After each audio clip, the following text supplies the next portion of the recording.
क्षेत्रमिति कहते हैं। इसके 2D 2 dimensional formulas and questions हमने कल सीखे थे। आज इसके 3 डायमेंशनल सेक्शन की तरफ हम मूव करते हैं। 3 डायमेंशनल सेक्शन जैसे कि ये ग्लास है, ये एक सिलेंड्रिकल फॉर्मेट में है ग्लास। ये आपके सामने ये जो नोटबुक है ये क्यूबॉइड फॉर्मेट में है। ये इसकी थिकनेस है, ये हाइट है इसकी, ये लेंथ ब्रेड्थ है, ये हाइट भी है ना, इसकी 3rd डायमेंशन भी आ गई। 2 डायमेंशन ये होती है कि लेंथ है, ये ब्रेड्थ है, 2 डायमेंशन होगी। बट इसमें तीसरी डायमेंशन भी है, ये वाली थिकनेस जो है इसकी थोड़ी सी। आपको एक ये किताब ये देखो, अब इसमें अगर आप देखोगे ना, यहाँ पे यहाँ ज्यादा अच्छे से देख पा रहे हो आपकी 1 डायमेंशन ये है, 1 डायमेंशन ये है, और तीसरी डायमेंशन ये है जो इसकी हाइट हो गई। आपका रूम देख लो, आपका रूम भी 3 डायमेंशन से बना हुआ है। एक आप फ्लोर को देखोगे तो लेंथ, आपको फ्लोर को देखोगे ना तो लेंथ ब्रेड्थ दिखाई देगी, और किसी एक कोने से ऊपर वाले कोने तक जाओगे तो आपको हाइट दिखाई देगी। ठीक है, तो लेंथ ब्रेड्थ हाइट तीनों चीजें हैं, 3 डायमेंशन है। ऐसे ही आप बॉल को देख सकते हो, उसमें भी 3 डायमेंशन हैं। आप ऐसे 3 डायमेंशनल जो ऑब्जेक्ट्स हैं उनको कंसिडर करोगे तो आपको यहां समझ में आएगा कि किस तरीके के ऑब्जेक्ट्स की हम आज बात करने वाले हैं। सबसे पहले हम बात करेंगे क्यूबॉइड की, घनाभ की। जैसे कि मैंने आपको किताब दिखाई, जैसे कि आप जिस रूम में बैठे हैं इस समय, जैसा कि आप एक ब्रिक को देखते हैं, ईंट को देखते हैं, ज्योमेट्री बॉक्स को देखते हैं, वो सारे इसी शेप में है। इसके अंदर 3 डायमेंशन होती हैं। पहली बात तो 6 फेजेस हो गए। चाहे आप अपने रूम में देखो तो 4 दीवारें हैं, एक सीलिंग है, एक फ्लोर है। ठीक है, तो 4 दीवारें, 4 फेस तो ये हो गए, एक ऊपर वाला फेस, एक नीचे वाला फेस, तो 6 फेसेस हो गए इसकी, 6 दीवारें हैं, 6 आपके पास फेस हैं इसके। और अगर आप इसको और थोड़ा गहराई में लेके जाओ कि फेसेस कौन कौन से हैं, क्या नाम क्या है उनका,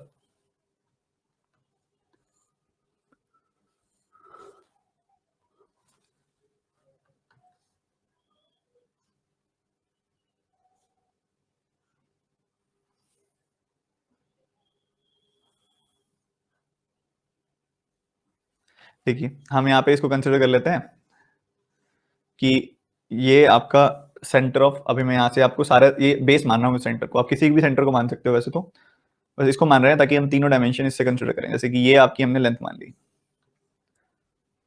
ठीक है, ये जो है आपकी हमने ब्रेड्थ मान ली कि भाई ये चौड़ाई है, ये हमने एज्यूम कर लिया कि ये हाइट है,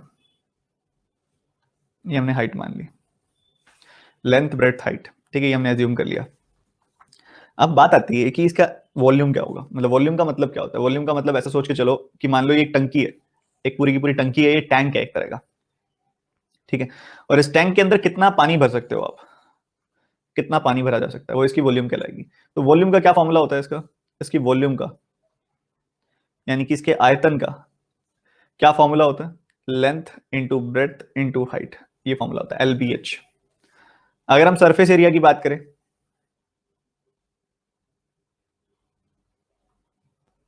अगर हम सरफेस एरिया की बात करें तो इसके सरफेसेस कौन कौन से हैं। एक तो ये सरफेस हो गया, बाहर का सरफेस, ये वाली दीवार, ये वाली दीवार, ये वाली दीवार, ये वाली दीवार, सामने वाली दीवार, और ये इस तरफ वाली दीवार है, ये वाली दीवार है। तो ये इसके सरफेस हो गए, ठीक है, ये सारे इसके सरफेसेस माने जाएंगे। इन सबका एरिया हम निकालते हैं। अब इस सबका एरिया आप समझने के लिए पता क्या करो, आप बैठे हो, मान लो आपके सामने एक दीवार है, इमेजिन करो आपके सामने एक दीवार है, उस दीवार के लेफ्ट साइड में नीचे देखो कि आपको क्या दिखाई दे रहा है, एक कोना होगा, उस कोने को ये इमेजिन कर लो, ठीक है, ये लेंथ है, ये हाइट है, ठीक है, ये ब्रेड्थ है। तो आपने देखा कि ये जो आपका फ्लोर है, फ्लोर, फ्लोर की क्या डायमेंशन हुई, फ्लोर की डायमेंशन देखोगे तो क्या है, इस तरफ L है, इस तरफ B है, तो इसका एरिया क्या हो गया, L इंटू बी हो गया, ठीक है। अगर हम इसको देखें, इस वाली दीवार को देखें, इसकी क्या डायमेंशन है, L और H, L इंटू H हो गया इसका एरिया। अगर हम इस दीवार को देखें तो B इंटू H हो गया इसका एरिया, ठीक है जी। अगर हम इस वाली दीवार को देखें, ये B और H वाली दीवार के पैरेलल में ही है, तो इसकी डायमेंशन भी B और H ही होगी, तो इसका एरिया भी B इंटू H हो गया। लेंथ इंटू ब्रेड्थ एरिया होता है ना, मल्टीप्लाई कर देते हैं। रेक्टेंगल है ये सारे के सारे, 6 रेक्टेंगल है ये, मिला के एक दूसरे को 6 रेक्टेंगल बना रहे हैं। ऐसे ही इसी तरीके से अगर आप इस वाले को देखेंगे तो आपको दिखाई देगा कि इसका एरिया भी L इंटू H होगा, क्योंकि L इंटू H वाली दीवार के पैरेलल है ये दीवार, जैसी आपकी सामने वाली दीवार वैसे ही आपकी पीछे वाली दीवार, L इंटू H एरिया होगा इसका भी, ठीक है जी। अब आपने इतना कंसिडर कर लिया, आप सीलिंग को नोटिस करो जरा, आपकी सीलिंग आपके फ्लोर के तो पैरेलल ही होगी, जितना फ्लोर है उतनी सीलिंग है ना। तो अगर फ्लोर का एरिया L इंटू बी है तो सीलिंग का एरिया भी L इंटू बी होगा। तो ये टोटल एरिया आ गया। इन सबको अगर आप ऐड कर दोगे तो आपको मिलेगा 2 × LB plus 2 × BH plus 2 × HL। ठीक है जी, 2 कॉमन आ गया, 2 कॉमन आ गया, 2 × LB plus BH plus HL। ठीक है, तो ये टोटल सरफेस एरिया आपके सामने आ गया। टोटल सरफेस एरिया क्या बोलते हैं इसको? सरफेस एरिया बोलते हैं या फिर टोटल सरफेस एरिया बोलते हैं।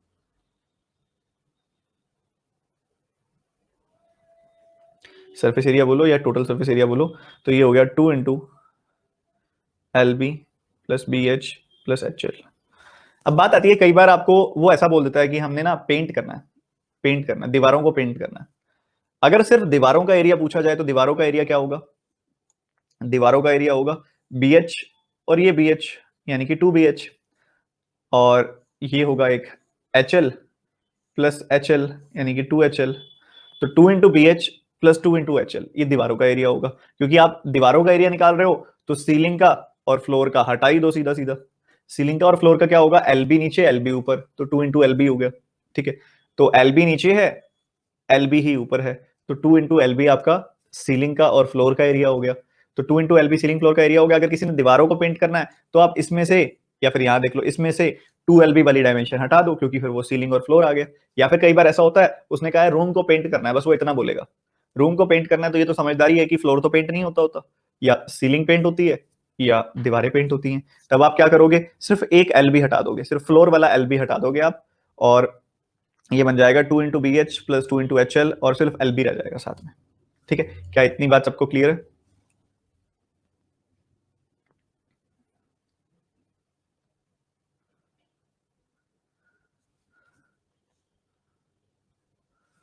ठीक है जी। अब बात आती है लेटरल सरफेस एरिया क्या होता है। Lateral surface area, lateral surface area का मतलब होता है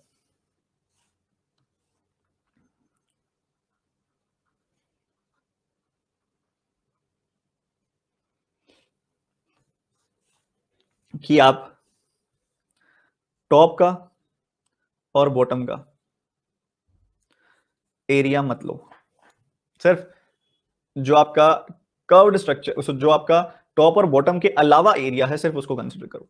मान लो अगर हम इसमें बात करें, ये क्यूबॉइड, अगर हम क्यूबॉइड की बात करें,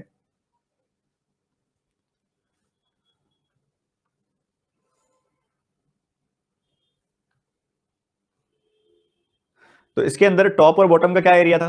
LB और LB। तो हमने वो 2 LB कंसिडर नहीं करना। ठीक है, वो वाला 2 LB हमने कंसिडर नहीं करना। मान लो हम इधर इसको मान रहे हैं, ये L है, ये B है, ये H है, तो हमने जो हमारा जो ऊपर वाला LB है वो, और नीचे वाला LB है वो, इन दोनों को कंसिडर नहीं करना। तो ये हमारा लेटरल सरफेस एरिया हो जाएगा। लेटरल सरफेस एरिया क्या हो जाएगा? 2 × BH प्लस 2 × HL। हमने इन दोनों को कंसिडर नहीं किया, बाकी जो बच गया दीवारों का एरिया वो हमने कंसिडर कर लिया, इसको लेटरल सरफेस एरिया हम बोलेंगे। तो इसके अंदर हमारे लिए इंपॉर्टेंट था lateral surface area, total surface area, volume. एक और चीज भी है हमारे पास यहाँ पे, डायगोनल ऑफ अ क्यूबॉइड। जो डायगोनल होता है वो क्यूबॉइड का, वो कुछ ऐसा होता है। ठीक है, इस कोने से लेके, ये जो कोना आप देख पा रहे हो, इस वाले कोने से लेके इस वाले कोने तक डायगोनल ऑफ द क्यूबॉइड। और डायगोनल की लेंथ कितनी होती है? √L² plus B² plus H²। ठीक है, ये होती है। इसकी डेरिवेशन के लिए नहीं जाऊंगा, जरूरत नहीं है, सिर्फ आपको याद होना चाहिए कि डायगोनल ऑफ क्यूबॉइड क्या होता है। Diagonal of cuboid. ठीक है, पहले वाले बैचेस में मैंने कई बार बताई भी हुई है इसकी डेरिवेशन, पर इसकी कोई लॉजिकली जरूरत नहीं है डेरिवेशन की। ठीक है, कोई नहीं पूछता आपसे इसकी डेरिवेशन, सिर्फ ये डायरेक्ट सवाल आ जाता है कई बार। तो आपको पता होना चाहिए कि क्यूबॉइड का जो डायगोनल होता है वो L² plus B² plus H² का रूट होता है। अगर हम क्यूब की बात करें, ये जो क्यूब है आपके पास, अगर हम इसकी बात करें,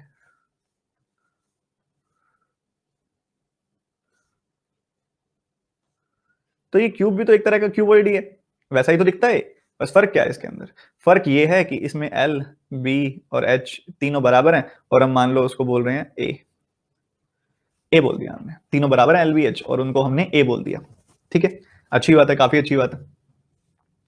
तो मान लो ये है आपके पास, इस ये साइड भी ए हो गई, ये साइड भी ए हो गई, ये साइड भी ए हो गई, सारी साइड्स ही ए हो गई, सारी साइड्स ही ए के बराबर हो गई।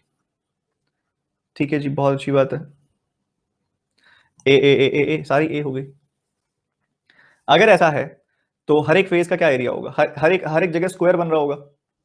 ये फेस भी एक स्क्वायर बन रहा है जिसका एरिया A² हो गया, दूसरे वाला फेस भी, तीसरे वाला फेस भी, चौथे वाला फेस भी, पांचवें वाला फेस भी, छठे वाला फेस भी, सारे फेस जो है वो ए हो गए। तो आपका टोटल सरफेस एरिया क्या हो जाएगा, ए स्क्वायर ए स्क्वायर ए स्क्वायर 6 बार 6 a² आपका टोटल सरफेस एरिया हो जाएगा। ठीक है जी, बहुत अच्छा। अगर लेटरल सरफेस एरिया की बात की जाए तो ऑब्वियसली टॉप और बॉटम का एरिया आप छोड़ दोगे, मतलब टॉप का ए स्क्वायर और बॉटम का ए स्क्वायर आप छोड़ दोगे, बच गया 4a²। तो यहाँ पे हमने 4a² लिख दिया। बहुत बढ़िया। अगर हम इसके वॉल्यूम की बात करें तो वॉल्यूम पहले वाले केस में क्या थी, एलबीएच, एलबीएच थी, तो अब तीनों बराबर हैं तो a यानी कि a³ हो गई वैल्यू। ठीक है जी, ये तीन चार चीजें आपको समझ में आ गई, तो आप एक बात और भी बता सकते हो भाई कि इसका डायगोनल क्या होगा। इसका डायगोनल होगा, उस केस में क्या था, l² + b² + h²। तो यहाँ पे क्या होगा, a² + a² + a² मतलब 3a² का रूट, यानी कि a√3। ये जो पूरा डायगोनल होगा ये होगा a√3। सही है, बहुत सही है। बताओ। क्यूबॉइड समझ आने के बाद तो क्यूब तो में तो कोई गम यहाँ पे रह ही नहीं गया, गम ही नहीं रह गया, घन तो सबको समझ में आ गया होगा। सर ये बहुत सही है, बहुत ज्यादा ही सही है। तो हमने आराम से पहले क्यूबॉइड देख लिया, और क्यूबॉइड और क्यूब दोनों एक जैसे हैं। अब हम आते हैं गोला पे।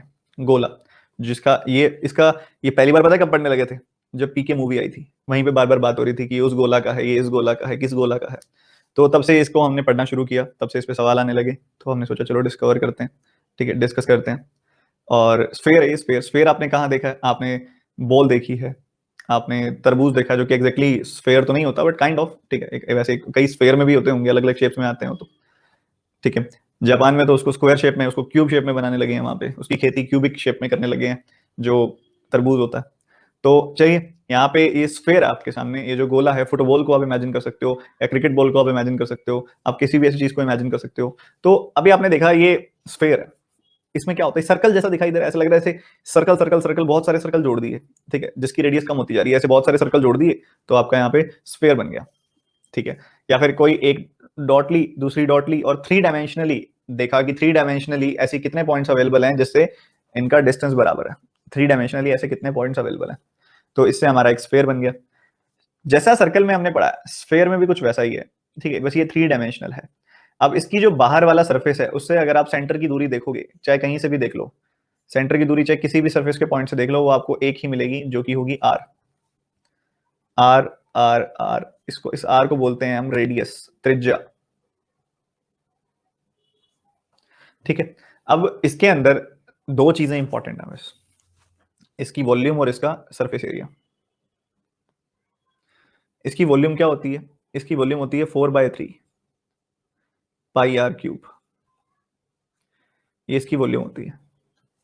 और अगर आप सरफेस एरिया की बात करेंगे, इसका सरफेस एरिया क्या होता है, इसमें कुछ नहीं होता टोटल या लेटरल, ऐसा कुछ अलग नहीं होता इसके अंदर, क्योंकि बड़ा यूनिफॉर्म सा सरफेस है इसका, तो सारा कुछ ही एक जैसा होता है यहाँ पे। तो सरफेस एरिया ऐसे केस में क्या होगा, यहाँ पे 4πr² होगा।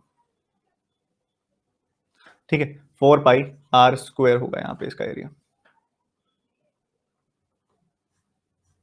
तो ये दो चीजें हैं जो इसके अंदर आपको पता होनी चाहिए और जो काम की हैं। गोला, स्फेयर। अब मान लो आपके पास एक रबर की बॉल है, रबर की बॉल को आपने बीच में से काट दिया, रबर की बॉल को आपने बीच में से काट दिया, कुछ ऐसा दिखाई देगा आपको। ऐसा दिखाई देगा, बिल्कुल। अब अगर आप इसको थोड़ा ध्यान से नोटिस करो कि ये क्या है, इसको अगर आप थोड़ा ध्यान से नोटिस करो कि यहाँ चल क्या रहा है।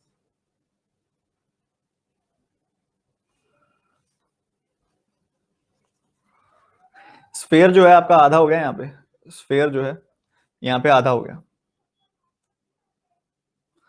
अब आपने देखा कि भाई ये आपकी रेडियस है, आपका वॉल्यूम तो ऑब्वियसली आधी हो जाएगी, जितना जितना पानी आप पूरे के पूरे स्फेयर में भर सकते हो, जितना पानी आप पूरे के पूरे स्फेयर में भर सकते हो, उससे तो आधा पानी हम स्फेयर में भर पाओगे। तो 4/3 πr³ का आपने आधा कर देना, 4/3 πr³ का आपने आधा कर देना, आधा करोगे तो कितना हो जाएगा, 2/3 πr³। तो यहाँ पे आपका जो एरिया आ गया वो आ गया 2/3 πr³। ठीक है जी, तो इसका सॉरी वॉल्यूम आ गई 2/3 πr³ जब एक जिक्र हो वॉल्यूम का। अब यहाँ पे जो है ना, यहाँ पे दो अलग अलग सर्फेसेस बन गए हैं, कर्व सरफेस भी है और फ्लैट सरफेस भी है। ठीक है, ध्यान से सुनना मेरी बात को। तो अगर यहाँ पे अगर आप देखो, यहाँ पे कर्व्ड सरफेस एरिया देखोगे तो वो अलग आएगा, टोटल सरफेस एरिया देखोगे तो वो अलग आएगा। कर्व्ड सरफेस एरिया या फिर लेटरल सरफेस एरिया इस केस में, कर्व्ड सरफेस एरिया क्या होगा? सिर्फ और सिर्फ कर्व्ड पार्ट का एरिया। या फिर लेटरल सरफेस एरिया क्या होगा? टॉप बॉटम के अलावा। अब इसका बॉटम तो यूनिफॉर्म है, टॉप है जो फ्लैट है, तो टॉप हटा दो बस। तो बॉटम का एरिया क्या आएगा भाई? पहले जो एरिया था वो 4 पाई r² था, तो सिर्फ और सिर्फ इस कर्व्ड पोर्शन का एरिया क्या होगा? 2 पाई r² होगा। अगर हम बात करें टोटल सरफेस एरिया की, अगर हम बात करें टोटल सरफेस एरिया की, तो वो क्या होगा? टोटल सरफेस एरिया में ये सरफेस तो 2 पाई r² ही है, पर इसके साथ ही एक नया सरफेस और बन गया। कौन सा? जब आपने इस बॉल को काटा तो ये वाला नया सरफेस बन गया आपके पास। ठीक है, ऊपर वाला जो सरफेस है वो नया बन गया। ये जो ऊपर वाला नया सरफेस बन गया आपके सामने, इस सरफेस को हम क्या बोलेंगे? एक सर्कुलर, एक सर्कल होगा ये पूरा का पूरा सरफेस। ये जो सरफेस होगा, ये देखो यहाँ भी देख पा रहे हो आप, ये सर्कल होगा। अब ये सर्कल है तो सर्कल का एरिया क्या होता है? पाई r² होता है। तो ये हो जाएगा 3 पाई r²। कई बच्चों को थोड़ा कर्व्ड सरफेस एरिया और लेटरल सरफेस एरिया में थोड़ी सी प्रॉब्लम होती है, तो परेशान नहीं होना। देखो, लेटरल सरफेस एरिया को आप रिलेट करो जैसे हमने पेरीमीटर पढ़ा था, और कर्व्ड सरफेस एरिया को आप रिलेट करो जैसे हमने सर्कमफेरेंस पढ़ा था। ठीक है, ध्यान से सुनना। लेटरल सरफेस एरिया का मतलब होता है area without top and bottom, और कर्व्ड सरफेस एरिया का मतलब होता है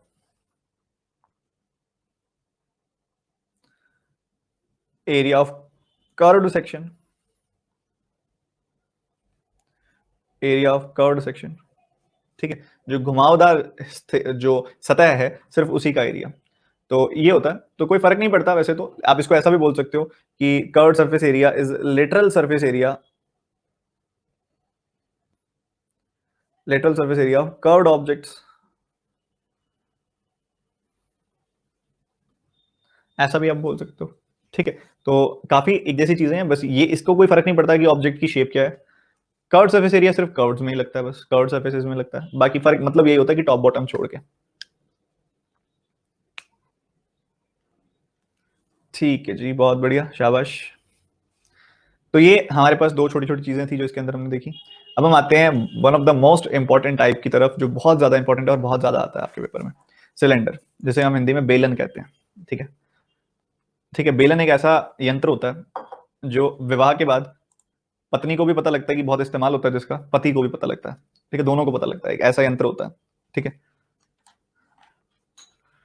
तो अभी इसी वजह से ना, जब भी हम ये शेप पढ़ते हैं तो इंटरेस्ट फैक्टर थोड़ा सा इंक्रीज हो जाता है।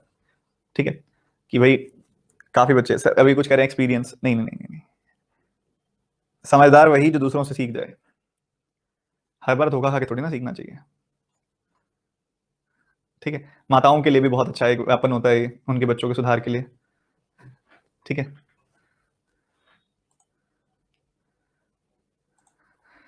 ठीक है, तो चलिए। मैंने तो बचपन में खाया हुआ है वैसे मम्मी से, आपने भी खाया ही होगा। ये तो थोड़ा बचपन का एक होता है। नहीं, मैंने तो खाया हुआ है। खा लेना चाहिए, अच्छा रहता है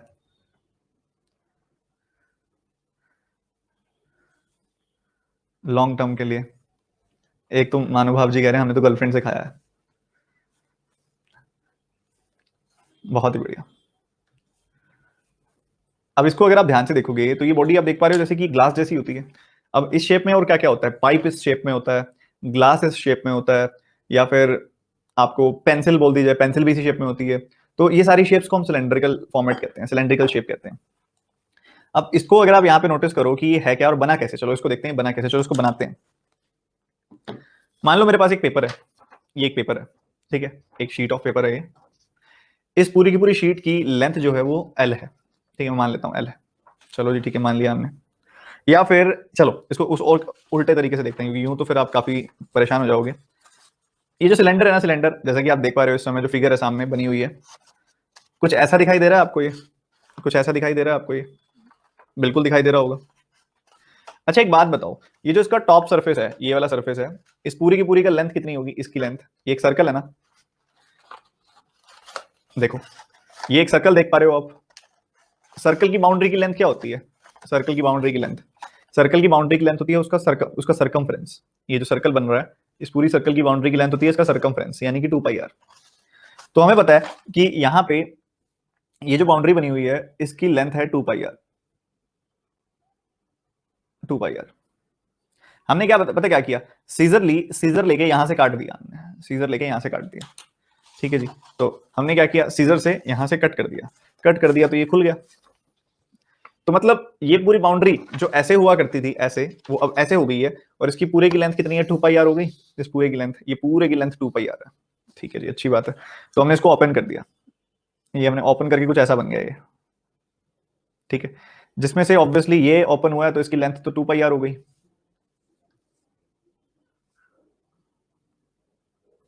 अच्छा, ये इस सिलेंडर की हाइट थी, इतनी जो थी वो इस सिलेंडर की हाइट थी, ये वाली, ये इस सिलेंडर की हाइट थी।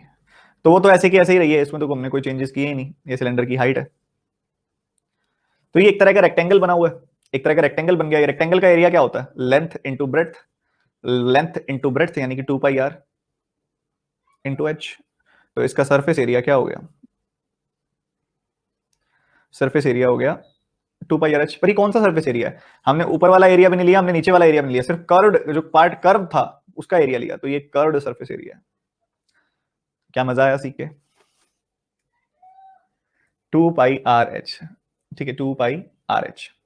इस तरीके से हमने इसको देख लिया भाई, ये इसका कर्व्ड सरफेस एरिया है, बहुत सही है, कर्व्ड सरफेस एरिया। अब अगर हम इसके वॉल्यूम की बात करें, यहां पे लिख देता हूं मैं, कर्व्ड सरफेसेस, सरफेस एरिया। बच्चों एक चीज और समझो, इसके अंदर दो सरफेसेस हैं, इसके अंदर दो तरह के सरफेसेस हैं, एक तो सरफेस ये है और एक सरफेस ये वाले हैं दो, ठीक है। इस वाले सरफेस को हम कर्व्ड सरफेस बोलेंगे क्योंकि कर्व है उस सरफेस में, कर्व्ड सरफेस। और इस वाले सरफेस को हम फ्लैट सरफेस बोलेंगे क्योंकि ये वाला सरफेस जो है वो एक फ्लैट फ्लैट सरफेस है दोनों के दोनों, ठीक है। तो ये कर्व्ड सरफेस है, तो इसका एरिया क्या होगा, कर्व्ड सरफेस एरिया जो कि हमने निकाल लिया 2 पाई आर एच, ठीक है। फ्लैट सरफेसेस का एरिया क्या होगा, फ्लैट सरफेसेस अगर आप देखेंगे तो ऊपर वाला सरफेस एक सर्कल है तो उसका एरिया पाई आर स्क्वायर, नीचे वाला एरिया भी एक सर्कल है तो उसका एरिया भी पाई आर स्क्वायर। तो pi are square plus pi are square, इनका एरिया है 2 पाई आर स्क्वायर। बट कोई आपसे फ्लैट सर्फेसेस का एरिया नहीं पूछता होता, वो या तो कर्व्ड सरफेस एरिया पूछते हैं या टोटल सरफेस एरिया पूछते हैं आपसे। तो टोटल सरफेस एरिया कैसे निकलेगा, फ्लैट सर्फेसेस का एरिया प्लस कर्व्ड सर्फेसेस का एरिया। तो कर्व्ड सरफेस का तो 2 पाई आर एच है, फ्लैट सर्फेसेस का क्या है 2 पाई आर स्क्वायर। तो 2 पाई आर कॉमन ले लिया इसमें से, तो ये आ गया 2 pi R H plus are, ठीक है। तो ये बहुत इंपॉर्टेंट था। वॉल्यूम क्या होती है, वॉल्यूम देखो जब भी कोई यूनिफॉर्म बॉडी होती है ना, जो शुरू से लेकर ऊपर से लेकर नीचे तक एक जैसी है, जैसे कि ये ग्लास है, ये ग्लास ऐसा है तो बिल्कुल आगे तक बिल्कुल ऐसा ही है, एक जैसी शेप है, तो उसको यूनिफॉर्म बॉडी बोलते हैं। ऐसी कोई भी यूनिफॉर्म बॉडी, जैसे कौन जो होता है वो यूनिफॉर्म बॉडी नहीं होती क्योंकि वो ऊपर से उसकी थिकनेस कम है पर थिकनेस बढ़ती जा रही है, तो इसलिए उसको यूनिफॉर्म बॉडी नहीं बोलते कौन को, पर एक सिलेंडर यूनिफॉर्म बॉडी होती है। तो जब भी ऐसी कोई यूनिफॉर्म बॉडी होती है तो उसका वॉल्यूम निकालने का सीधा सा तरीका होता है base area into height, base area into height. Base area क्या होगा इसका, भाई बेस एरिया तो हमें पता है पाई आर स्क्वायर है, भाई बेस चाहे ऊपर वाला बेस ले लो चाहे नीचे वाला बेस ले लो, बेस का एरिया तो पाई आर स्क्वायर है। तो pi are square into height यानी कि एच, तो ये आ जाएगा पाई आर स्क्वायर एच, वॉल्यूम आ जाएगी, वैल्यू वॉल्यूम आ जाएगी पाई आर स्क्वायर एच, ठीक है जी, बहुत अच्छी बात है। इसी की तरह से ना एक शेप और भी आती है आपके पास, कई बार आप पढ़ाई करते हो ना तो ये वाली शेप और आती है। आपको एक ऐसा पाइप दिखाते हैं वो, आपको एक ऐसा पाइप शो करते हैं वो, जो जिसका माउथ जो होता है वो स्क्वायर फॉर्मेट में होता है, स्क्वायर वाला माउथ होता है जिसका, ठीक है। ऐसी भी शेप्स आती हैं कई बार, तो वहां पे भी ये वाला अप्रोच बड़ा तगड़ा लगता है।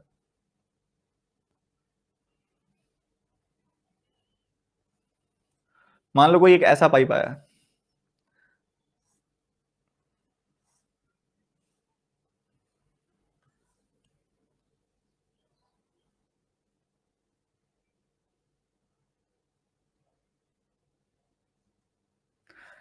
ऐसा कोई पाइप आया जिधर इधर से पानी आ रहा है जिसमें से, ठीक है। अब इस पाइप में माउथ जो है, बेस जो है वो एक स्क्वायर है, तो स्क्वायर की साइड मान लो ए है, तो एरिया क्या होगा, बेस एरिया क्या होगा ए स्क्वायर, और मान लो इसकी लेंथ है एल, तो ए स्क्वायर इंटू एल उसकी वॉल्यूम आ जाएगी, ठीक है। तो बेस एरिया इंटू हाइट होता है, बस इसका ध्यान रखो हमेशा, ठीक है। बेस एरिया इंटू हाइट ये काम की चीज है। यहां तक सबको क्लियर है अच्छे से जो बताया।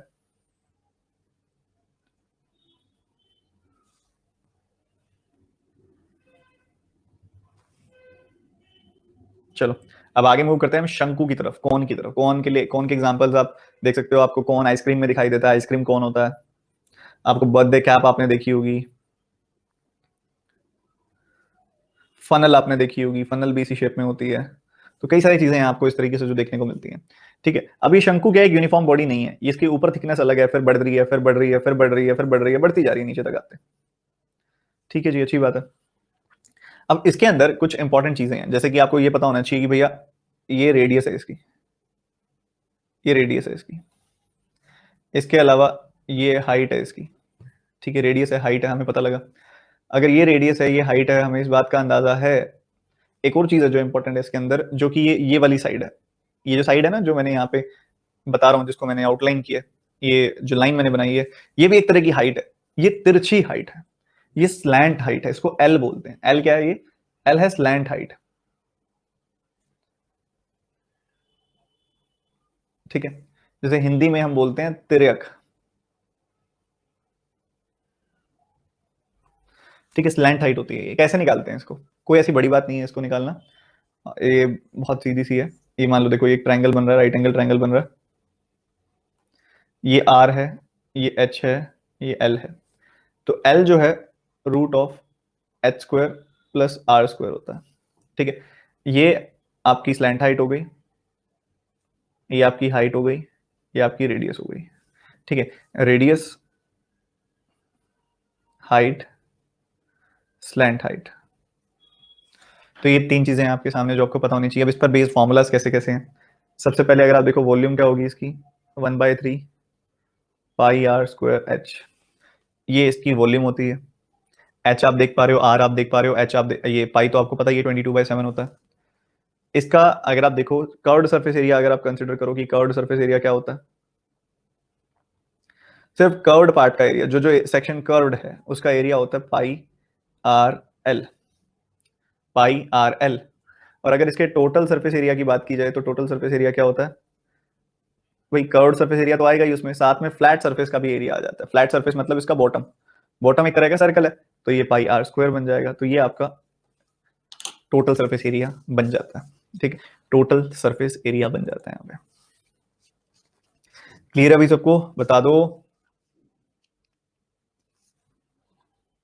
इसके बाद लास्ट शेप की तरफ मूव करते हैं, जो कि है फ्रस्टम, जैसे हिंदी में हम छिन्नक कहते हैं। ये एक तरह की बाल्टी होती है, जैसे बकेट की शेप होती है वैसे ही होती है।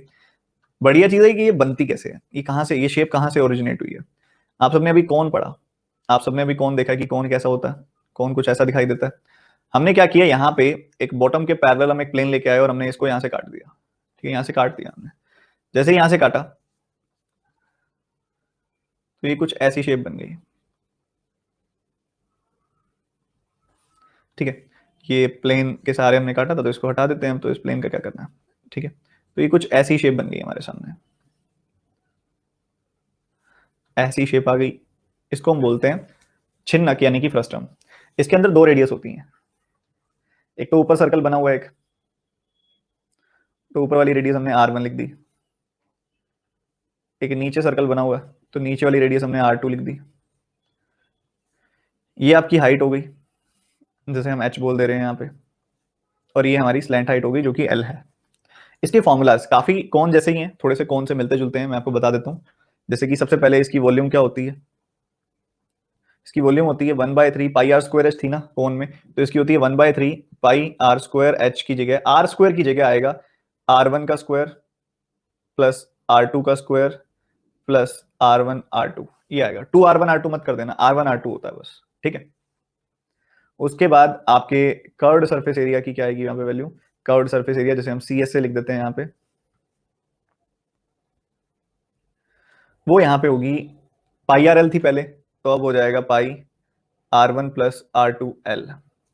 ठीक है, बात करते हैं TS की, टोटल सरफेस एरिया की, तो वो आपका पाई R1 प्लस R2 L तो होगा ही, इसके साथ ही पाई R1 स्क्वायर टॉप का एरिया, पाई R2 स्क्वायर बॉटम का एरिया, ये भी होगा। तो वॉल्यूम CS से TS से ये आपने समझ लिया। अब इसके अंदर एक और इंपॉर्टेंट चीज है कि आप इसके अंदर L कैसे निकालोगे। L निकालने वाली भी काफी इंपॉर्टेंट चीज है। जैसे कि आपको पता है कि भाई ये एक साइड है R1, ठीक है, ये आपकी रेडियस है ऊपर R1, ये रेडियस है नीचे वाली R2। ठीक है, ये R2 है, ये R1 है, ये हाइट है। ठीक है, इससे इसको मिला दिया। अब बच्चों अगर ये h है तो ये वाली हाइट भी तो इसके पैरेलल ही है, ये भी h होगी, दोनों की लेंथ बराबर होगी। अगर ये पूरी R2 है, ठीक है, जिसमें से इतनी R1 है, तो ये जो बच गई ये R2 माइनस R1 होगी, R2 माइनस R1 होगी। तो आप देख रहे हो कि आपका एक राइट एंगल ट्रायंगल बन गया ABC, जिसमें ये 90 डिग्री है।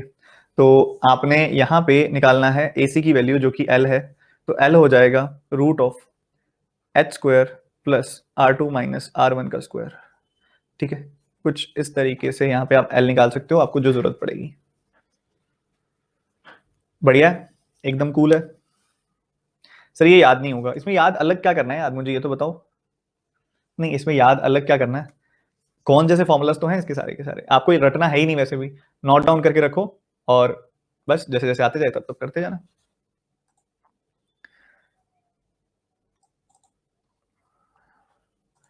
मैं ऐड कर रहा हूँ फाइल, फिर बढ़िया तरीके से सारे बच्चे सॉल्व करेंगे।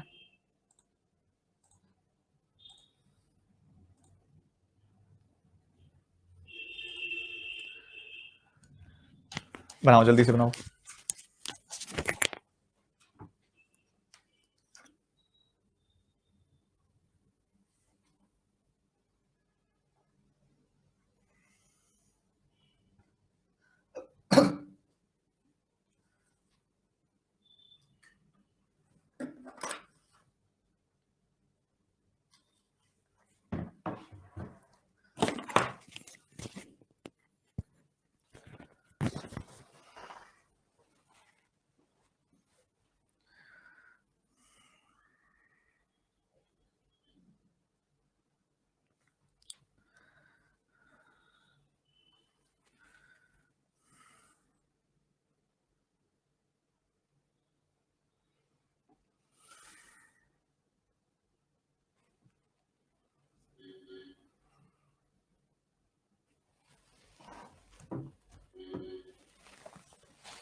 क्या आंसर है?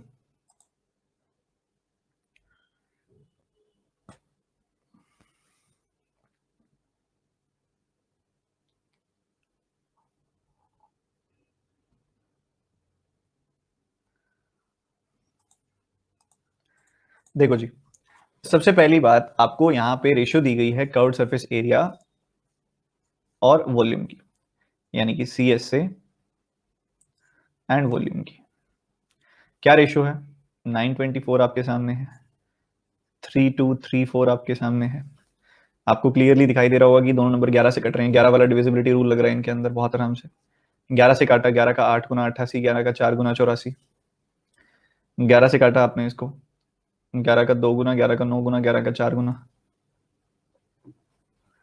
ठीक है, अब उसके बाद 21 से आप और काट सकते हो इनको दोनों को, 21 से कट रहा है, 21 का 4 गुना, 21 का 1 गुना, 21 का 4 गुना। तो ये रेशियो आ गई 2/7 की, CS से एंड वॉल्यूम की। अब वॉल्यूम आप देखो तो ये यहाँ पे वॉल्यूम क्या मिलती है आपको, वॉल्यूम होती है इसकी पाई R स्क्वायर H, और CS से क्या होता है, कर्व्ड सरफेस एरिया क्या होता है, 2 पाई R H प्लस R, यही होता तो यही है। तो इसकी रेशियो है 7/2, पाई से पाई कट गया, R से ये कट गया। ठीक है जी, अच्छी बात है।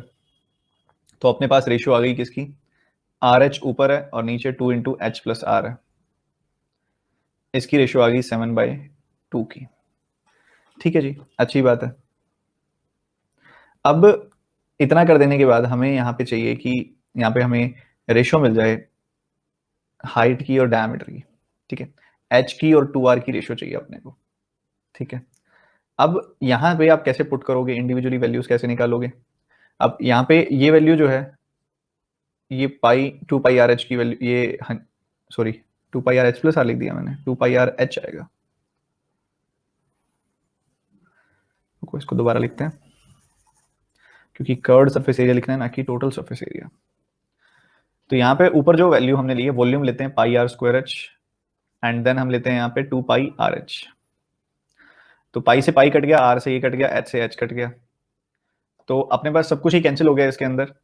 2 से इसको कैंसिल कर दिया, आर की वैल्यू आ गई आपके पास 7, आर की वैल्यू 7 आ गई। आप किसी में भी पुट कर दीजिए दोनों केसेस में, जैसे कि CSA की वैल्यू ये है तो 2 into pi into R into H, ये वैल्यू है आपकी, जो कि ऑब्वियसली 44h है, ये बराबर है 924 के।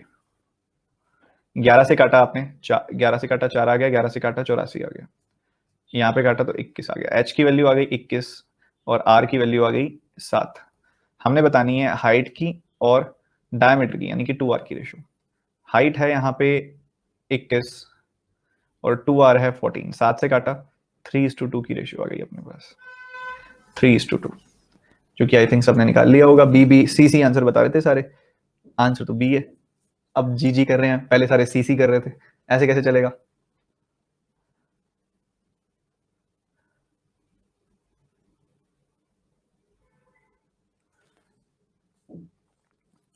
ध्यान से सुनो, दोबारा बता रहा हूं, ध्यान से सुनना सारे के सारे बच्चे। हमने देखा कि यहाँ पे वॉल्यूम जो है वो है पाई आर स्क्वायर एच और कर्व्ड सरफेस एरिया है 2 पाई आर एच। हमने देखा इसकी रेशियो अगर हम निकालते हैं तो क्या आती है, पाई से पाई कैंसिल, एच से एच कैंसिल, आर से एक आर कैंसिल, तो हमने देखा रेशियो निकालते हैं वो तो r/2 आ रही है, और यहाँ पे रेशियो निकाली इन दोनों की तो वो 7/2 आ गई। तो आर की वैल्यू तो 7 आ गई, आर की वैल्यू 7 है। हमें ये भी पता है कि पाई आर स्क्वायर एच जो है वो 924 के बराबर है, 2 पाई आर एच जो है, सॉरी, 924 के बराबर है। मतलब 2 इंटू 22/7 इंटू आर, आर जो है 7 है, इंटू एच, ये 924 के बराबर आपको दिया गया। तो 7 से 7 कट गया, 11 से काटा 84 आ गया, 11 से काटा 2 आ गया, 2 2 4, 4 से काटा 21 आ गया। एच की वैल्यू आ गई 21, हाइट की वैल्यू 21 आई।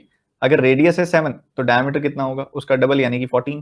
तो 21 और 14 की क्या रेशियो आ जाएगी, 21 और 14 की रेशियो आ जाएगी 3:2। अगले सवाल पे मूव करते हुए,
देखिए रेडियस जो है एक आयरन कोन की वो 20 सेंटीमीटर है, हाइट उसकी 9 सेंटीमीटर है। कोन को मेल्ट करके हमने एक लॉन्ग वायर बना दी है जो कि एक यूनिफॉर्म क्रॉस सेक्शन की है। यूनिफॉर्म क्रॉस सेक्शन से उसका मतलब है कि वो एक सिलेंड्रिकल वायर है जो एक जैसी है, एक जैसी थिकनेस वाली है, तो वो सिलेंड्रिकल वायर है, एक जैसा क्रॉस सेक्शन है इसका। वायर की लेंथ 75 है, रेडियस ऑफ वायर बता दीजिए। तो हम बेसिकली कह सकते हैं कि एक तरफ हमारे पास जो ऑब्जेक्ट है वो कोन है और दूसरी तरफ जो हमारा ऑब्जेक्ट है वो सिलेंडर है। एक वायर को हम सिलेंड्रिकल शेप में ही कंसिडर करेंगे, ठीक है। और जब अगर एक वायर को मैं चेंज कर रहा हूं और एक कोन को मैं पिघला के वायर बना रहा हूं, तो बेसिकली मैं दोनों की वॉल्यूम, मतलब एक सिंपल सी बात है, एक कोन है उसको पिघला दिया, उससे जो मटेरियल निकला उसी मटेरियल से मैंने वायर बनाई, तो दोनों का मटेरियल सेम है ना, मतलब दोनों की वॉल्यूम सेम है। वॉल्यूम जो कोन की है वही वॉल्यूम वायर की होगी, ठीक है जी। कोन की वॉल्यूम क्या होती है, कोन की वॉल्यूम होती है 1/3 पाई आर स्क्वायर एच। ये R1 कर दो, इसको H1 कर दो। और सिलेंडर की वॉल्यूम कितनी होती है, सिलेंडर की वॉल्यूम होती है पाई आर स्क्वायर एच। इसको R2 कर दो, इसको H2 कर दो, ठीक है जी। ये हमने इक्वल देख लिया इसको कि भाई ये तो इक्वल है। पाई से पाई कट गया, पाई से पाई कट गया। अब आपको पता है कि R1 स्क्वायर की वैल्यू कितनी है, इधर रेडियस है 20, 20 का स्क्वायर कितना होगा 400, इधर h कितना है 9, तो हमने यहाँ पे 9 लिख दिया। इधर हमने वैल्यू निकालनी है R2 की और इधर हमें लेंथ दी गई है, तो लेंथ हाइट ही हो गई। अब अगर आपके पास ऐसे सिलेंडर है तो आप उसकी हाइट देखते हो, अब वो सिलेंडर को अगर मैं ऐसे कर दूं तो वो लेंथ बन जाएगी, वायर है, लंबाई है, पर है तो इक्विवेलेंट टू इट्स हाइट ना, तो ये 75 है, हमने इतना भी देख लिया। तो 3 का 3 गुना कैंसिल किया, ये आ गया, 3 का 25 गुना कैंसिल कर दिया हमने, ठीक है, और 25 का 16 गुना कैंसिल कर दिया, तो R2² की वैल्यू आ गई 16, तो R2 की वैल्यू आ जाएगी 4, 4 आ जाएगी R2 की वैल्यू, जो कि ए ऑप्शन है। बताइए।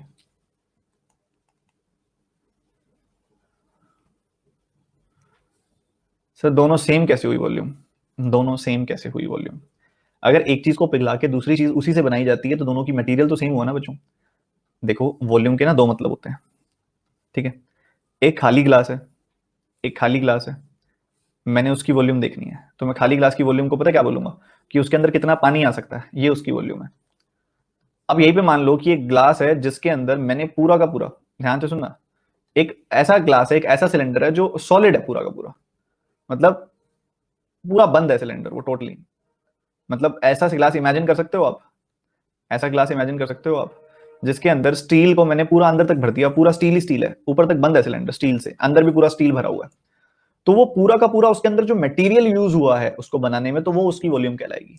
तो यहाँ पे कुछ ऐसा ही था, एक कौन है पूरा का पूरा बंद, कौन है पूरा का पूरा सॉलिड कौन है, और वो सॉलिड कौन जो है उसके अंदर जितना भी मेटल यूज हुआ हुआ है वो उसकी वॉल्यूम है, उतना वॉल्यूम है उसके अंदर, तो उसको हमने पिघला दिया तो वो लिक्विड फॉर्मेट में आ गया, अब उसी लिक्विड फॉर्मेट का हमने बना दिया वायर, तो जो मटेरियल उसमें यूज हुआ था वही मटेरियल दूसरे में यूज हुआ है, तो दोनों का मटेरियल बराबर है, दोनों का मटेरियल बराबर है मतलब दोनों की वॉल्यूम बराबर है। अगले सवाल की तरफ मूव करते हुए जल्दी से बताएंगे क्या उत्तर आंसर होगा इसका।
देखो समझो ध्यान से, एक सिलेंड्रिकल आयरन रोड है जिसकी लेंथ 140 सेंटीमीटर है, area of cross section 6272 centimetre square है, उसको मेल्ट डाउन करके 320 क्यूब्स बना दिए बराबर साइज के। ये कुछ वैसा ही नहीं है पिछले सवाल जैसा, मटेरियल को किसी मेटल को मेल्ट कर दिया, एक उसका लिक्विड फॉर्मेट में कन्वर्ट करके उसे कुछ और बनाया गया।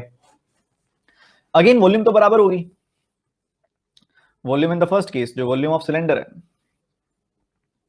वॉल्यूम ऑफ सिलेंडर जो है वो बराबर होगी, किसके बराबर होगी, जो आगे हमने क्यूब्स बनाए हैं उनके, तो पता नहीं कितने बनाए हैं, मान लो n बनाए हैं, तो n जो क्यूब्स बने हैं उनकी वॉल्यूम के बराबर होगी। ठीक है, हमें पता नहीं है ना कितने क्यूब्स बने हैं, एक तो बना नहीं है, एक से ज्यादा ही बने हैं, हमें पता भी नहीं कितने हैं, तो हमने n मान लिया। अब सिलेंडर की वॉल्यूम कितनी है, सिलेंडर की वॉल्यूम अगर आप नोटिस करो तो 140 सेंटीमीटर हाइट है और एरिया ऑफ क्रॉस सेक्शन है this, area of cross section, मान लो ये एक सिलेंडर है, सिलेंडर ऐसा दिखाई देता है आपको, मान लो एक ग्लास है, ग्लास कैसा दिखाई दे रहा है, मतलब आप अगर ग्लास को ऐसे वर्टिकली देखते हो, ग्लास के अंदर देखते हो, अगर आप ग्लास के अंदर देखते हो आप अगर, तो ग्लास के अंदर अगर आपने देखा तो जो ये आपको शेप दिखाई दे रही है, सबसे पहले ये इसकी क्रॉस सेक्शन की शेप होती है कि इसका क्रॉस सेक्शन जो है उसकी शेप क्या है, तो इसके क्रॉस सेक्शन की शेप है सर्कुलर, और इस क्रॉस इसको बोला जाता है क्रॉस सेक्शन, तो कई बार आपको सीधा सीधा क्रॉस सेक्शनल एरिया ही दे देते हैं वो, मतलब बेस का एरिया ही दे दिया सीधा सीधा आपको, और हमें पता है कि सिलेंडर जैसी यूनिफॉर्म बॉडीज का वॉल्यूम अगर हमने निकालना हो तो हम क्या करते हैं, बेस एरिया इंटू हाइट कर देते हैं, तो यहाँ पे क्रॉस सेक्शनल एरिया है 6272, 6272 जो कि बेस एरिया है, बेस एरिया को अगर मैं हाइट से मल्टीप्लाई कर दूं तो ये मुझे वॉल्यूम मिल जाएगी, base area into height, volume आ गई। दूसरी तरफ दे कास्टेड इनटू 320 क्यूब्स। अच्छा, हमें क्यूब्स पता है कितने हैं? ओके, 320 क्यूब्स, हमें लगा क्यूब्स निकालने हैं कितने। तो 320 क्यूब्स में उसे कन्वर्ट कर दिया, और इसके साथ ही हमें ये पता है कि वॉल्यूम सारे इक्वल साइज के हैं, तो लेंथ ऑफ ईच साइड बता दो। अब एक क्यूब की वॉल्यूम क्या होती है? ए क्यूब, ऐसे ही तो होती है, और तो कुछ नहीं। तो ये हम जानते हैं बहुत अच्छे से, ये चीज हमारे सामने है। अब इसको सिंप्लीफाई कर देते हैं हम। इसको सिंप्लीफाई कर दिया, कैसे करेंगे हम इसको सिंप्लीफाई? आप 16 से काट दो, इसको काटा 392 आ गई वैल्यू, इसको काटा 2 आ गई वैल्यू, ठीक है। और 2 से इसको काट दो दोबारा से, ये 8 कम है 400 से, तो आपका 200 से 4 कम यानी कि 196 आपको मिल जाएगा, ठीक है। तो ये वैल्यू आ गई, तो ये 14 है, ये 14 का स्क्वायर है, तो कुल मिला के ये 14 का क्यूब बन जाएगा। साइड क्यूब की वैल्यू आ गई 14 क्यूब, तो साइड की वैल्यू आ गई 14, 14 सेंटीमीटर साइड आएगी इसकी। समझ गए कि नहीं समझे? जल्दी से बता दो यार। मैं बताता हूँ इसका डाउट जो है ना, कई सारे बच्चों का जो डाउट आता है वो मैं बताता हूँ, कोई दिक्कत वाली बात नहीं है। सबसे पहली चीज, कई सारे बच्चों को ना दिक्कत आती है, समझ नहीं आता क्रॉस सेक्शन का मतलब क्या होता है। तो क्रॉस सेक्शन को मैं अभी आपको बहुत अच्छे से समझा देता हूँ कि क्रॉस सेक्शंस का मतलब क्या होता है। तो उसके लिए मैं आपको एक पिक्चर ही दिखा देता हूँ, रुको। एक पिक्चर पड़ी थी मेरे पास पीसी में, जिसको मैंने स्पेशली डाउनलोड किया था आपको दिखाने के लिए कि क्रॉस सेक्शन का मतलब।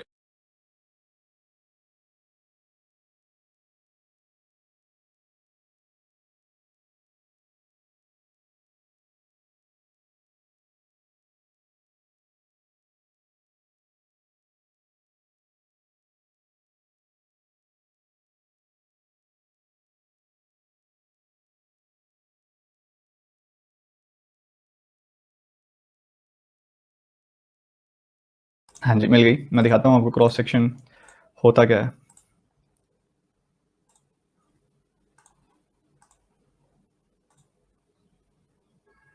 देखो, इसको बोलते हैं यूनिफॉर्म क्रॉस सेक्शन। जैसे कि मान लो आप, क्रॉस सेक्शन मतलब आपने उसको कट कर दिया, ठीक है। आपने कोई शेप है उसको कट कर दिया।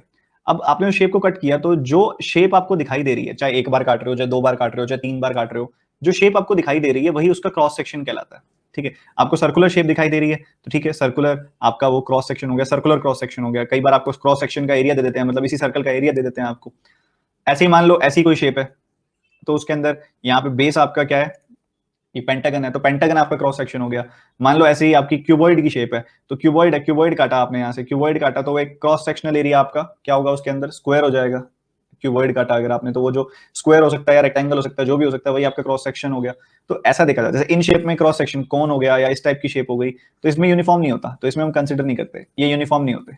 पर ये वाले यूनिफॉर्म होते हैं जो आपके काम के हैं, ठीक है। तो इसके अंदर सिलेंडर रोड को जब काटोगे, तो सिलेंडर तो बाहर से सर्कल शेप में होता है। जैसे मान लो ये सिलेंडर है, तो ये बाहर से सर्कुलर शेप में है, तो इसका क्रॉस सेक्शन सर्कल होगा, इसका बेस होगा, इसका क्रॉस सेक्शन। तो क्रॉस सेक्शन का एरिया देना मतलब बेस का एरिया दे देना, ठीक है। तो बेस एरिया इंटू हाइट, ये हो गया आपका सिलेंडर ऑफ की वॉल्यूम। वॉल्यूम ऑफ क्यूब क्या होती है? Side cube. ऐसे 320 क्यूब बने हैं, तो टोटल वॉल्यूम इतनी हो गई, इधर टोटल वॉल्यूम इतनी हो गई। सिंप्लीफाई किया, ए की वैल्यू 14 आ गई। बताओ क्या कहते हो?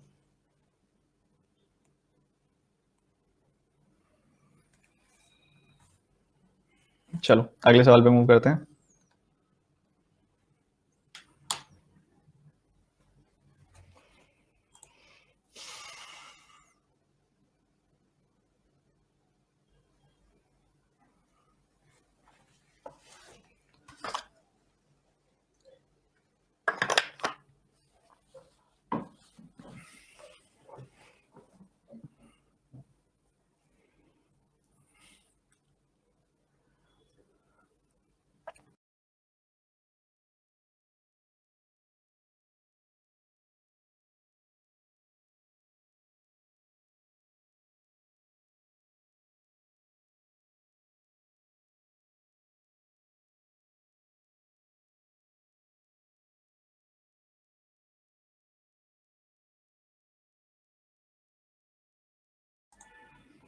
एक कंटेनर एक सिलेंडर के फॉर्मेट में है, जैसे कि ये एक कंटेनर है, ये सिलेंडर के फॉर्मेट में है। कहते हैं कि ratio of total surface area, इसका टोटल सरफेस एरिया जो होगा, and the curved surface area is 4:3, ठीक है जी।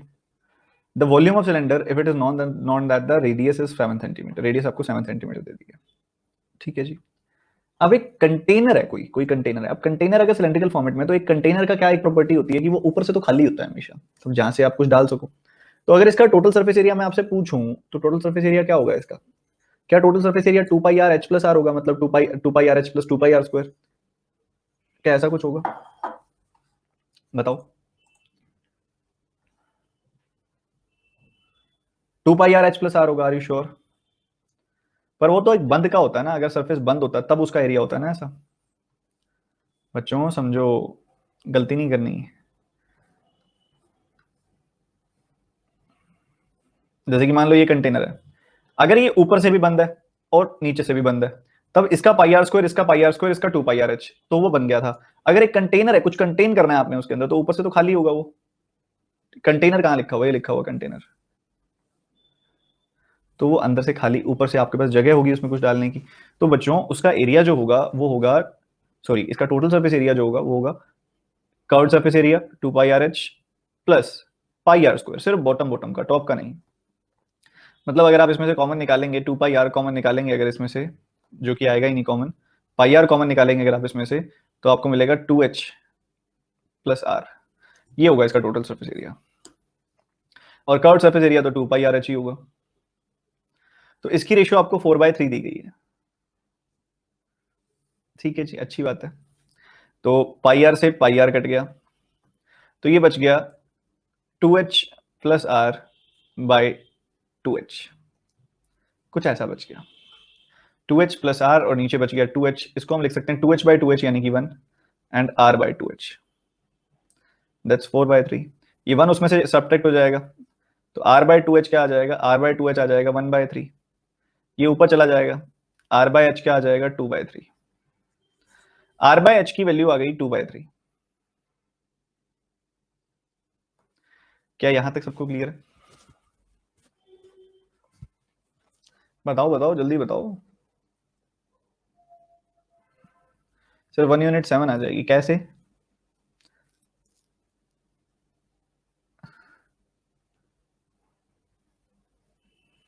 टू यूनिट 7 आएंगे। सर टोटल एरिया गलत है, क्यों? क्योंकि यहाँ पे 2 पाई आर स्क्वायर आएगा, इसलिए फॉर्मूला ही रट लो तुम बस, फॉर्मूला ही रट लो तुम बस। हाँ हाँ, फॉर्मूला रट लो, 2 pi R H plus are. वही तो दिक्कत है सारी सबसे बड़ी, कि हम फॉर्मूला ही रट रहे हैं बस। सर हमारा आंसर आ गया, अदिति कह रहे हैं बंद कंटेनर से, तो आंसर लाने की ही तो सारी की सारी माया है। वो कंटेनर कैसा हुआ जो ऊपर से खुला बंद हुआ? ना उसने कुछ ऐसा कहा है कि कोई लिड लगी हुई है ऊपर, कोई ढक्कन लगा हुआ है, क्या उसने बोला है? उसने कंटेनर बोला है। और अगर वो कंटेनर है तो वो ऊपर से खुला होगा, और अगर वो ऊपर से खुला है तो ऊपर का सरफेस पाई आर स्क्वायर लिया, तो लिया कैसे? बता दो मुझे। सर क्लोज कंटेनर एज्यूम कर लिया, फिर वो कंटेनर कैसे हुआ? वो तो लिड हो गई ऊपर, लिड उसने मेंशन नहीं की। ठीक है, तो ये आपके सामने है। अब 2 यूनिट की वैल्यू हमारे पास है 7।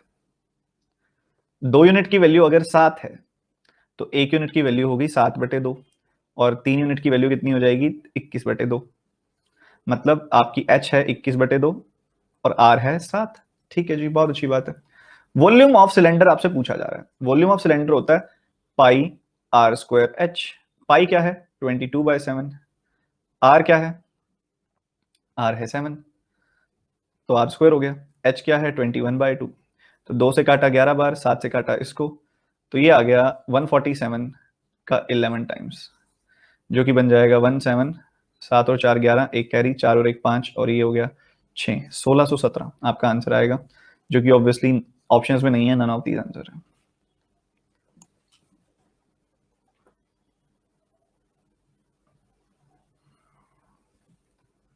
सर 7/2 है, क्या है अदिति 7/2? 1 यूनिट की वैल्यू 7/2 है, रेडियस 7/2 नहीं है, और रेडियस 2 यूनिट है। अरे यार कमाल हो गई, अभी भी बच्चे कह रहे हैं 3234 होगा, अभी भी आप 3234 कह रहे हो। क्योंकि आपका आंसर आ गया है, ऑप्शन में दिख रहा है, इसका मतलब ये थोड़ी है कि वो आंसर है।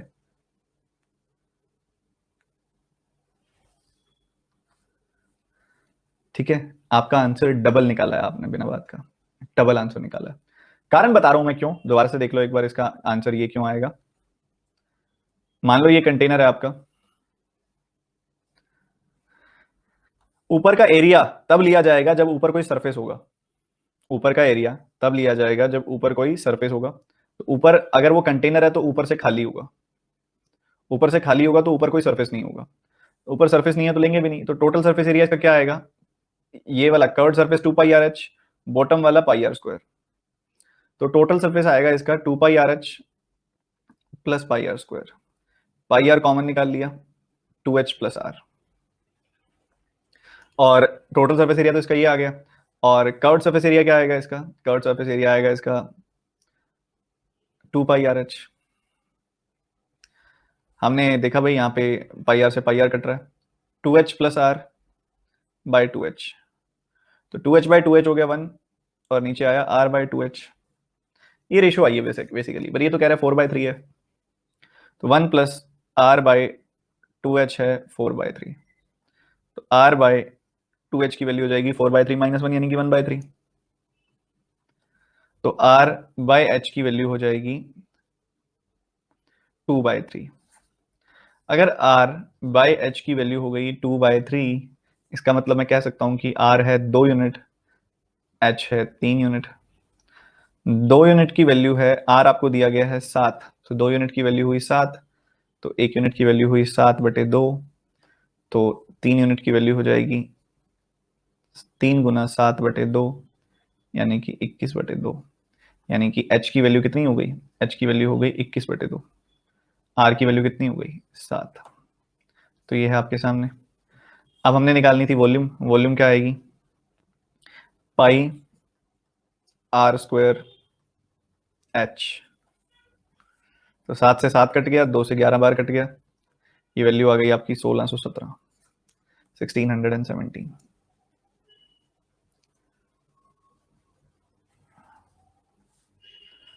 अगले सवाल की तरफ रुख करते हुए, ये नेक्स्ट क्वेश्चन है आपका। आज आपकी जल्दी छुट्टी कर देंगे, ब्रेक नहीं मिलेगा, इसलिए आपको संडे है तो आप भी अपना सेल्फ स्टडी को टाइम दो, ठीक है? और इसलिए फटाफट से इसको बनाएंगे तेजी से।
एक बकेट है जो कि फ्रस्ट्रम के शेप में है, जैसे वो 60 सेंटीमीटर अक्रॉस द टॉप है, 30 सेंटीमीटर अक्रॉस द बॉटम है, एंड इज 28 सेंटीमीटर डीप। वो 28 सेंटीमीटर डीप है। किस किस बच्चे ने बना लिया ये? कितने बच्चों ने बना लिया ये, और कितने बच्चे अभी कंफ्यूज हैं?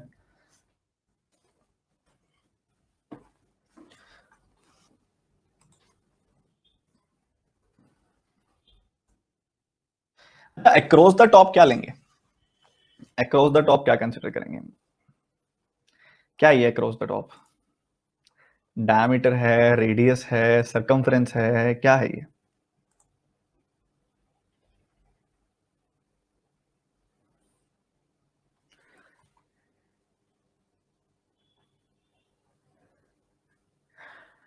अक्रॉस द टॉप जो होता है वो डायमीटर होता है, ठीक है, दोनों टॉप्स के बीच में।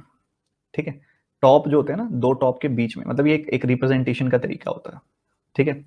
हमेशा इसका ध्यान रखना है, ये डायमेट्रिकल होता है, मतलब इसको कुछ ऐसे देखा जाता है। मान लो ये आपका सर्कल है, तो कोई अगर बोलता है 30 सेंटीमीटर अक्रॉस द टॉप, तो वो ऐसे बोलता है कि भाई ये जो डिस्टेंस है ना 30 सेंटीमीटर है। अगर कोई ऐसे बोल दे कि वो 60 सेंटीमीटर है अक्रॉस द टॉप, तो इसका मतलब होता है कि उसकी ये वाली लेंथ जो है ना वो 60 सेंटीमीटर है। ठीक है, ये आपको ध्यान रखना है। तो आपको दोनों जगहों पे आप वैल्यू आ गई आपके पास कि भाई यहाँ पे 30 आएगी वैल्यू, ये अगर डायमीटर है तो रेडियस 30 है, ये अगर डायमीटर है तो रेडियस 15 है, 28 सेंटीमीटर डी बाई, तो हाइट कैपेसिटी बतानी है। कैपेसिटी बताने के लिए आपको क्या, वॉल्यूम वॉल्यूम होती है कैपेसिटी 1/3 पाई, आर स्क्वायर की जगह क्या लिखना है आपको याद ही होगा, एच की जगह हमने 28 लिखना है। आर स्क्वायर की जगह हम क्या लिखते हैं, R1 square plus R2 square plus R1 R2। तो R1 स्क्वायर कितना है 900, R2 स्क्वायर कितना है 225, और R1 R2 कितना हो जाएगा 450, 15 इंटू 30। ठीक है जी, अच्छी बात है। तो 900 में आपने जोड़ दिया 675, तो ये हो गया 1575। तो 1/3 इंटू 22/7 इंटू 1575 इंटू 28, तो ये आया 7 का 4 गुना, 3 से काट दिया इसको, 3 का 5 गुना, 3 का 2 गुना और 3 का 5 गुना, 525 आई यहाँ पर वैल्यू। तो ठीक है, अच्छी बात है। 525 का 4 गुना करोगे तो 2100 आ जाएगी वैल्यू, 2100 का डबल 4200, और 4200 का जब आप 11 गुना करोगे तो 46,200 आपका आंसर आ जाएगा, 46,200। Is it clear? बताइए, क्या बढ़िया चीज सीखने को मिली?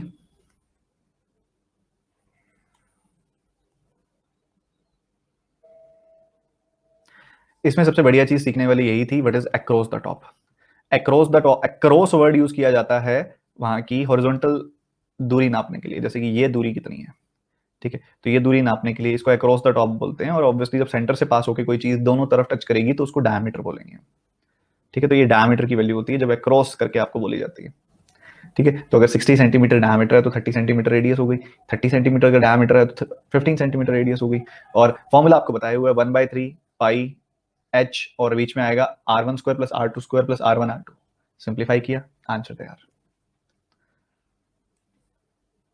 ये करेंगे जल्दी से, नेक्स्ट क्वेश्चन है आपका, फटाफट से।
काफी अच्छा क्वेश्चन है ये। एक रूम की डायमेंशन आपको दी हुई है इसके अंदर, कि मान लो ये एक रूम है, इस रूम के अंदर हाइट क्या है, लेंथ क्या है, ब्रेथ क्या है, ये आपको बताया गया। तो 18 सेंटीमीटर तो वहां पे लेंथ है, 10 मीटर वो वाइड है, 10 metre sorry 18 metre wide, 18 metre length है, 10 मीटर वाइड है, और हाइट है 15 मीटर्स की, ये अपने पास डेटा है। तो यहां हमने 15 मीटर्स लिख दिया। ठीक है, तो दो दरवाजे हैं, दो खिड़कियां हैं, दो और खिड़कियां हैं, आपने वॉलपेपर लगाना है वॉल्स पे, तो बताइए 20 रुपए पर मीटर के हिसाब से कितना खर्चा आ जाएगा। सबसे पहली बात, आपने लगाना है वॉलपेपर। वॉलपेपर स्पेसिफिक, और स्पेसिफिकली उसने मेंशन किया ऑन वॉल्स। ठीक है, ऑन वॉल्स, नहीं तो आजकल देखा जाए तो जो डिजाइनर्स हैं वो तो कहीं पे भी लगा देते हैं वॉलपेपर, जो इंटीरियर डिजाइनर है, इंटीरियर डेकोरेटर्स हैं, वो कहीं पे भी वॉलपेपर लगा देते हैं। तो अब हम ऐसे स्पेसिफिक मेंशन नहीं कर सकते कि वॉलपेपर है तो वॉल पे ही लगेगा, हमको थोड़ा सा इंतजार करना पड़ेगा कि इसने वॉल लिखा है कि नहीं लिखा है। हाँ, वॉल लिखा है, तो अब ये वॉल पे ही लगा रहे हैं, ये वाले डिजाइनर साहब वॉल पे पेपर लगा रहे हैं। ठीक है, तो वॉलपेपर वॉल पे ही लग रहा है इनका। अब हमें पता है कि वॉल का एरिया हम निकाल सकते हैं कैसे, एलबी वाली डायमेंशन हम हटा देंगे, एलबी होती है सीलिंग और एलबी होती है फ्लोर, तो एलबी वाली डायमेंशन हटा देंगे तो वॉल्स का पता लग जाएगा, मतलब 2 into BH plus 2 into HL, तो 2 कॉमन आ गया तो 2 इंटू BH प्लस HL आ गई वैल्यू। इससे हमने टोटल एरिया निकाल लिया, टोटल एरिया दीवारों का कितना है। अब दीवारों का एरिया अगर आप निकालोगे, BH क्या होगा, BH 10 इंटू 15 यानी कि 150, और HL क्या होगा 15 इंटू 18, और वो कितना होता है 270, और ये आ गई आपके पास वैल्यू। तो यहाँ पे अगर आप देखो 420 का डबल 840 मीटर स्क्वायर एरिया आ गया सारी की सारी दीवारों का। बट क्या सारी की सारी दीवारों पे वॉलपेपर लगेगा? जहां खिड़की है वो वाली जगह बच गई, जहां दरवाजा है वो वाली जगह बच गई। तो कह रहे हैं कि दो तो दरवाजे हैं, एक दरवाजे का एरिया कितना है 2.5 इंटू 6 यानी कि 15 मीटर स्क्वायर, और दो दरवाजे हैं तो 30 मीटर स्क्वायर ये वाले बच गए। इसके अलावा दो खिड़कियां हैं 3 इंटू 1.75 की। अब 3 इंटू 1.75, अगर आप 1.75 देखो यहाँ पे, तो आपने मल्टीप्लाई करना है सीधा सीधा। देखो 2 टाइम्स अगर आप करोगे इसका 1.75 का आपने 3 टाइम्स किया तो कितना आएगा 3 और 2.25 यानी कि 5.25 मीटर स्क्वायर आ गया एक दरवाजे का एरिया। अगर आप उसका डबल कर दोगे तो आपको क्या मिलेगा, दोनों दरवाजों का एरिया मिल जाएगा जो कि हो जाएगा 10.5 मीटर स्क्वायर। ठीक है जी। उसके बाद दो और खिड़कियां जिसकी डायमेंशन है 4.5 इंटू 2.5, तो इनको और मल्टीप्लाई कर दिया आपने, बाद में 2 से भी मल्टीप्लाई करना है तो सीधा सीधा 2 इंटू 4.5 इंटू 2.5 कर दो, तो 2.5 का 9 टाइम्स 22.5 एरिया वहां से आ गया। तो अगर आप इनका जोड़ करते हो, इनको ऐड करते हो, तो आपको क्या मिलेगा, आपको मिलेगा 23, 33 और 63, 63 आपको मिलेगा। तो 63 मीटर स्क्वायर आप उसमें से घटा दो, क्योंकि इस जगह पे तो वॉलपेपर लगेगा नहीं, तो सब्ट्रैक्ट तो करना पड़ेगा। ठीक है, तो यही आ रहा है ना। 23 एंड 10 33 एंड 30 63, तो ये घटा दिया आपने, 40 घटाया और 23 अलग से और घटा दो, तो ये आ गया 777 777 मीटर स्क्वायर। तो 777 मीटर स्क्वायर आपका टोटल एरिया हो गया, और हर एक का जो खर्चा आएगा वो कितना आएगा, वो आएगा 20 रुपए। हर एक मीटर स्क्वायर का खर्चा आएगा 20 रुपए। तो आपका आंसर आ जाएगा ये 7 का 2 गुना 14, तो 14,000 1400 140, तो ये वैल्यू आ जाएगी 15540। यही है ना, नन ऑफ दीज आंसर आएगा 15540। 15,540 रुपए लग जाएंगे। बताओ क्या कहते हो। सर BH और HL क्यों लिया, क्योंकि आप लेट आए थे इसलिए। मैंने BH और HL क्यों लिया, क्योंकि आप लेट आए थे इसलिए, है ना। जब मैंने आपको शुरू में ही ये बात बोली थी बच्चों, शुरू में ये बात बोली थी कि कौन सा एरिया किस चीज का है, अगर आप देखो तो सीलिंग का एरिया मैंने शुरू में बताया नहीं था क्या, LB है, और फ्लोर का एरिया भी LB है। और अगर हम सीलिंग और फ्लोर पे वॉलपेपर लगा ही नहीं रहे हैं, सिर्फ दीवारों पे लगा रहे हैं, तो हम LB दो बार क्यों लेंगे, सिर्फ 2 बार BH और 2 बार HL ही लेंगे। समझ रहे हो। तो हमने वही लिया, 2 बार BH 2 बार HL, तो टोटल दीवारों का एरिया हमने निकाल लिया 840 मीटर स्क्वायर है। और उसमें से, सुन लो यार एक बार मेरी बात, और उसमें से 63 मीटर स्क्वायर आपका एरिया हो गया जो खिड़कियां दरवाजे हैं उनका। तो यहां पे आपने देखा 2.5 का 6 टाइम्स यानी कि 15 metre square area. 15 metre square area है, उसका डबल करोगे तो आपको मिल जाएगा यहाँ पे 30 मीटर स्क्वायर एरिया। तो दरवाजों को तो हटा दिया, क्योंकि दरवाजों पे तो वॉलपेपर लगने से रहा, तो वो वाली जगह थोड़ी ना गिनेंगे हम। दो खिड़कियां हैं, दो खिड़कियां हैं 1.75 इंटू 3 की यानी कि 5.25 मीटर स्क्वायर। ऐसी दो खिड़कियां हैं तो 10.5 मीटर स्क्वायर एरिया वो कवर हो गया। दो और खिड़कियां हैं 4.5 इंटू 2.5 की यानी कि 22.5 यहाँ पे आ जाएगा जब आप उससे 2 से मल्टीप्लाई करोगे तो इन सबका सम किया तो हमें मिला 63 मीटर स्क्वायर। तो 840 में से 63 घटाया 777 आ गया। इतने मीटर स्क्वायर टोटल एरिया है। 1 मीटर स्क्वायर के लगते हैं 20 रुपए। तो टोटल खर्चा कितना आएगा, 777 को 20 से मल्टीप्लाई कर दिया, इतना खर्चा आपको मिलेगा। चलो सारे के सारे बच्चे मेरी बात सुनो, आप सभी के सभी स्टूडेंट्स ने ये बचे हुए क्वेश्चन जो इस सेट के अंदर हैं वो आपका होमवर्क है, वो आपने बनाने हैं सारे के सारे क्वेश्चन, क्योंकि इसके अंदर जो मेन रोल है वो सारा का सारा अंडरस्टैंडिंग ऑफ फॉर्मूलाज का है, जो मैंने स्टार्टिंग में डिटेल मैनर में आपको बता दिया। अब ये सारे के सारे बचे हुए क्वेश्चन आप डिस्कस करेंगे अभी। हाँ जी अभी रुकिएगा, एक बात और भी है, आपकी जो फर्स्ट या सेकंड को इंस्टॉलमेंट की एक्स्ट्रा क्लास होने वाली है उसके अंदर हम कुछ 2D और 3D के क्वेश्चन भी डिस्कस करेंगे मेंसुरेशन के, और जो मुझे लगेगा कि स्पेसिफिकली ये मेजोरिटी के डाउट आए होंगे क्योंकि वो क्वेश्चन थोड़े से टेढ़े होंगे, उन सब क्वेश्चंस को मैं डिस्कस करूंगा मेंसुरेशन के उस दिन। ठीक है, तो फर्स्ट या सेकंड को आपकी एक एक्स्ट्रा क्लास होने वाली है, फर्स्ट या सेकंड मई की बात कर रहा हूं मैं, तो आप रेडी रहिएगा। और अब आपकी एक शाम को क्लास है फास्ट ट्रैक मैथ्स की पार्ट 2, वो जरूर अटेंड करना। इस कल वाले सेट में 2D वाले में और आज 3D वाले सेट में इस फाइल के अंदर बहुत सारे आपको और क्वेश्चन मिलेंगे। जब आप क्लास की PDF डाउनलोड करेंगे तो उनको प्रैक्टिस करो, पहले फॉर्मुलास को अच्छे से रिवाइज करके फॉर्मुला को नोट डाउन करके, फिर फॉर्मुलास देख देख के करो, बेशक कोई दिक्कत नहीं है बट करो। एक बार आप करेंगे, उसके बाद फिर हम क्या करेंगे, जब हमारी इंस्टॉलमेंट की क्लास होगी तो उसमें 2D 3D के भी कुछ क्वेश्चन हम डिस्कस करेंगे, क्योंकि इंस्टॉलमेंट जो है स्टार्टिंग के आधे पौने घंटे में खत्म हो जाएगा, एक आध चीज और भी करानी है, उसमें हम 2D 3D भी डिस्कस करेंगे, 2 ढाई घंटे की क्लास होगी। ठीक है, तो मिलते हैं फिर नेक्स्ट क्लास में शाम को, क्लास ही जल्दी एंड कर रहा हूँ, मिलते हैं फिर, बाय।